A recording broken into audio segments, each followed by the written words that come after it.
ওনাদেরকে জানায়েন আমরা আসি, মাঠে আসি, চালাতে থাকবো, কাজ চালাইতে থাকবো, সমস্যা নাই। স্বতন্ত্র প্রার্থী হিসেবে ঢাকা ৯ আসনে প্রতিদ্বন্দ্বিতা করেন ডাক্তার তাসনিম জারা। নির্বাচনে জয় না পেলেও সামাজিক যোগাযোগ মাধ্যমে ভোট পরবর্তী ভাবনা জানিয়েছেন তিনি। আসনটিতে বিএনপির প্রার্থী হাবিবুর রশিদ ১,১১,২১২ ভোট পেয়ে জয়ী হন। তার প্রতিদ্বন্দ্বী তাসনিম জারা ৪৪,৬৮৪ ভোট পেয়ে তৃতীয় হন। শুক্রবার নিজের ভেরিফাইড ফেসবুক পেজ থেকে পোস্ট দিয়ে যারা জানান যুক্তরাজ্যে ফেরত যাবেন না, তিনি থাকবেন দেশেই। তিনি লেখেন, আমার শেকড় এখানে, আমার কাজও এখানে। আমি এই যে খিলগাঁয়ে বলেছি, দাদার বাড়ি খিলগা।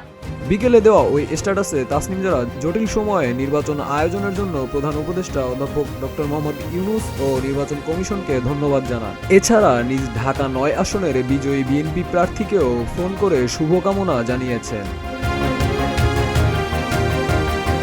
গণভোট ও নির্বাচনে নারীদের স্বতঃস্ফূর্ত অংশগ্রহণকে উল্লেখযোগ্য দিক হিসেবে দেখছেন যারা। পোস্টে তিনি লেখেন, নির্বাচনী ক্যাম্পেইনে নারীদের অভূতপূর্ণ অংশগ্রহণ ছিল বড় এক প্রাপ্তি। তার ভাষ্যে, অনেক নীতি নির্ধারণী আলোচনায় আমি দেখেছি যে সিদ্ধান্ত গ্রহণের টেবিলে নারীরা থাকলেও আলোচনার মান বদলে যায়।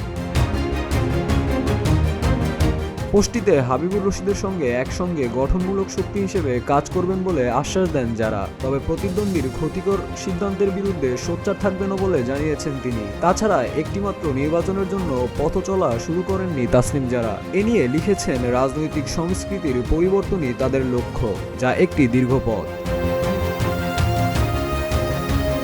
তাসনিম জারা জাতীয় নাগরিক পার্টি এনসিপির জ্যেষ্ঠ যুগ্ম সদস্য সচিব ছিলেন। দলটির হয়ে ত্রয়োদশ জাতীয় সংসদ নির্বাচনে প্রার্থীও হন। এনসিপি জামায়াত ইসলামীর সঙ্গে ১১ দলীয় জোটে যুক্ত হওয়ার জেরে দল থেকে বেরিয়ে আসেন তিনি। এরপর ঢাকা ৯ আসনে স্বতন্ত্র প্রার্থী হিসেবে নির্বাচন করার সিদ্ধান্ত নেন আলোচিত এই ব্যক্তিত্ব।